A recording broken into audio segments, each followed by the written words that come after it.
जब भी कोई female lead action movie under perform करती है तो पूरी इंटरनेट कम्युनिटी में एक धमाका टाइप का होता है और सब लोग एक ही कंक्लूजन पे निकलते हैं कि लोगों को फीमेल एक्शन मूवी देखनी ही नहीं है। और इस चीज का सबसे प्रोमिनेंट एग्जांपल रिसेंटली रिलीज हुई डीसीयू की सुपरगर्ल और वाईआरएस स्पाई यूनिवर्स की एल्फा है। लेकिन अगर ये चीज सही होती तो एलियन कभी एक क्लासिक मूवी बन ही नहीं पाती और किल बिल को लोग इतनी लेजेंडरी मूवी कभी नहीं मानते। और भाई मैड मैक्स फ्यूरी रोड की फ्यूरियोसा तो एक greatest action character ever written है। तो क्लियरली प्रॉब्लम ये नहीं है कि ये एक वुमेन ओरिएंटेड एक्शन मूवी है, प्रॉब्लम तो कुछ और ही है। तो ऐसा क्यों होता है कि कुछ modern female action movie struggle करती हैं कुछ चलाने आई, जबकि कुछ एकदम टाइमलेस बन के निकलती हैं। तो आज हम यही अनपैक करने वाले हैं कि क्यों कुछ फीमेल लीड एक्शन मूवी हम फैन से कनेक्ट करने में फेल हो जाती हैं। और इस चीज के 4 बड़े रीजन हैं, तो आइए एक एक करके सब पे बात करते हैं। तो सबसे पहले मूवी इंडस्ट्री के सबसे बड़े मिथ से पर्दाफाश करते हैं, और जो कि है कि ऑडियंस को फीमेल प्रोटैगनिस्ट चाहिए ही नहीं है। लेकिन अगर हम पिछले टाइम की गहराइयों में झांक के देखें तो वहां हमें कुछ और ही दिखता है कि नंबर ऑफ डेकेड्स में ऑडियंस ने फीमेल एक्शन हीरो को काफी एम्ब्रेस किया है। और इस चीज का सबसे प्रोमिनेंट एग्जाम्पल है रिप्ली फ्रॉम एलियन। हम उसे इतना पसंद इसलिए नहीं करते क्योंकि वो एक वुमेन है, बल्कि इसलिए करते हैं क्योंकि वो बहुत ही बिलीवेबल है। ऐसे ही सारा कॉर्नर, उसको इतना रिस्पेक्ट इसलिए नहीं किया क्योंकि वो स्ट्रांग है, बल्कि इसलिए किया क्योंकि उसने अपनी स्ट्रेंथ सैक्रिफाइस से, पेन से और रिलेंटलेस डिटर्मिनेशन से हासिल की है। वैसे ही किल बिल मूवी से द ब्राइड, जिसे कोई स्पीचेस और एम्पावरमेंट की जरूरत ही नहीं है, उसके एक्शन किसी भी डायलॉग से या एम्पावरमेंट से ज्यादा स्पीक करते हैं। और ये सभी कैरेक्टर इतने आइकॉनिक इसीलिए ही बन पाए क्योंकि हम फैंस ने इन्हें एज अ कैरेक्टर पहले एक्सेप्ट किया और एज सिंबल बाद में एक्सेप्ट किया। और बस इसी पॉइंट के आसपास जितनी भी मॉडर्न फिल्में हैं वो बहुत ही कॉमन मिस्टेक्स करती हैं। और अगले पॉइंट में बढ़ने से पहले मैं एक चीज क्लियर कर देता हूँ कि हर female lead action movie fail नहीं होती। कुछ अच्छा परफॉर्म भी करती हैं, लेकिन कुछ अच्छा परफॉर्म नहीं करती। और जब भी ये female lead action movies fail होती हैं हमें कुछ पैटर्न साफ दिखते हैं। और इन सभी न्यूमरस प्रॉब्लम्स में से जो सबसे प्रोमिनेंट प्रॉब्लम है और जिसे मैं सबसे पहले एड्रेस करना चाहूंगा वो है वीक राइटिंग। आजकल की मॉडर्न एक्शन फिल्में कॉन्फिडेंस को पर्सनैलिटी से मिस्टेकन कर लेती हैं। इन फिल्मों में हमें ऐसे कैरेक्टर दिखाए जाते हैं जो कभी स्ट्रगल नहीं करते, कभी फेल नहीं होते और इसीलिए वो कभी लर्न भी नहीं करते। और इवेंचुअली ऐसे कैरेक्टर्स बहुत ही बोरिंग बन जाते हैं। और एक अच्छे कैरेक्टर की पहचान उसके अंदर का कॉन्फ्लिक्ट ही होता है, क्योंकि कॉन्फ्लिक्ट ही एक ऐसी चीज है जो ग्रोथ को प्रमोट करता है। And without growth there is no emotional investment. और यही चीज है जो आपको बहुत सी मॉडर्न फिल्मों में मिसिंग लगेगी। और अब अगर आगे बात करें तो एक और ऐसी चीज है जो आज की मॉडर्न फिल्मों में अलग से निकल के आती है, और वो ये है कि आजकल की female action film treat women as the copy of a male hero. और ऐसी ही फिल्मों में फीमेल हीरो के पास एक टफ एक्सटीरियर होगा, एक वन नोट मोटिवेशन होगी और no emotional stakes unique to her. और बस इसी रीजन से मॉडर्न फिल्में यूनिक फील होने की बजाय किसी दूसरी फिल्म की डेरिवेटिव ज्यादा फील होती है। क्योंकि आपको एज वेल एज मुझको एक ऐसी फिल्म देखने में बिल्कुल भी मजा नहीं आएगा जिसमें मेन कैरेक्टर का सिर्फ एक ही आर्क चल रहा हो, and that is learn how to fight.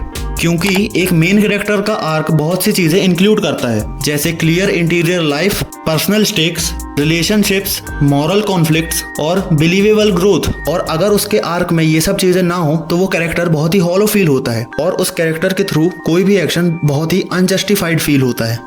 और अगली बड़ी प्रॉब्लम जो female lead action movies face करती हैं वो है मार्केटिंग। और इस चीज का सबसे बड़ा श्रेय जाता है ऑफिशियल एग्जीक्यूटिव्स और स्टूडियो पे, क्योंकि instead of selling an exciting story some studio market the film almost entirely around the lead's gender. और ये चीज कॉन्वर्सेशन को मूवी से इमीडिएटली शिफ्ट कर देती है और हम लोग एज अ व्यूअर ये पूछने की बजाय कि is this a good film, हम लोग एक पॉलिटिकल और प्रोपोगेंडा के नजरिए से फिल्म को देखने लगते हैं।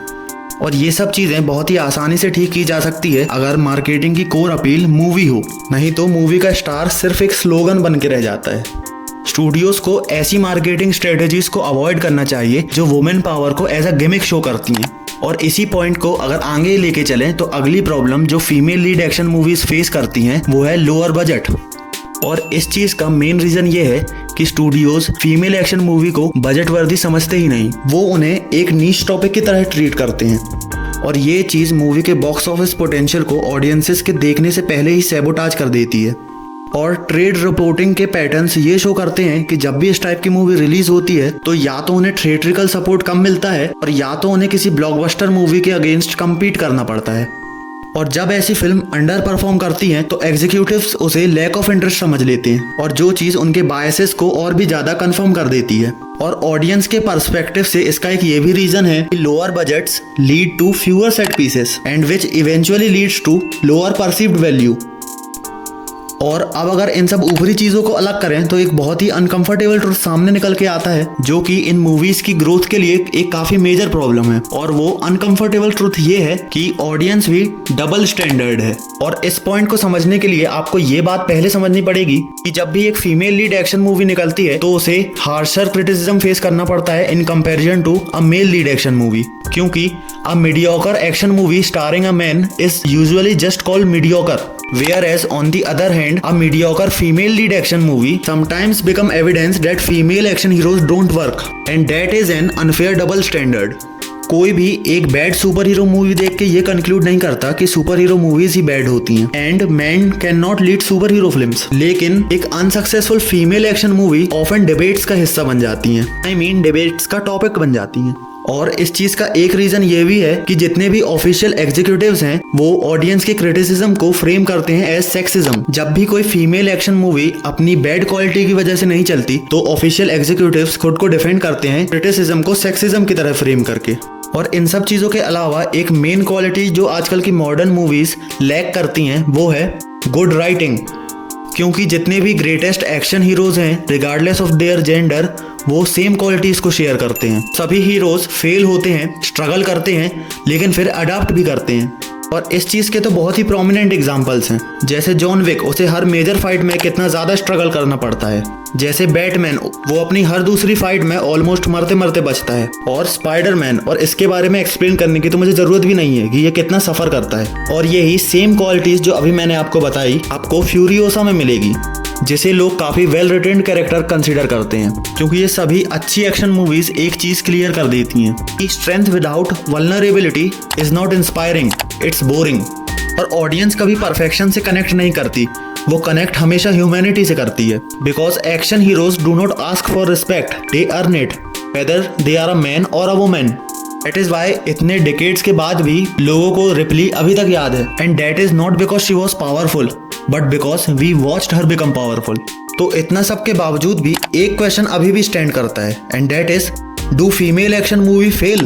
जिसका आंसर है no, only bad movies fail, poor writing fails, weak character development fails, and confusing marketing fails। क्योंकि ऑडियंस ने कभी फीमेल हीरो को रिजेक्ट नहीं किया, ऑडियंस ने हमेशा एक वीक कैरेक्टर को रिजेक्ट किया है। And movie industry do not need more female heroes, it needs better written ones, because when storytelling comes first gender becomes irrelevant, and that is exactly how the greatest action heroes male or female becomes legends. क्योंकि कोई भी चीज ये चीज change नहीं कर सकती कि great story aren't remembered for who leads them, they are remembered for how they make us feel.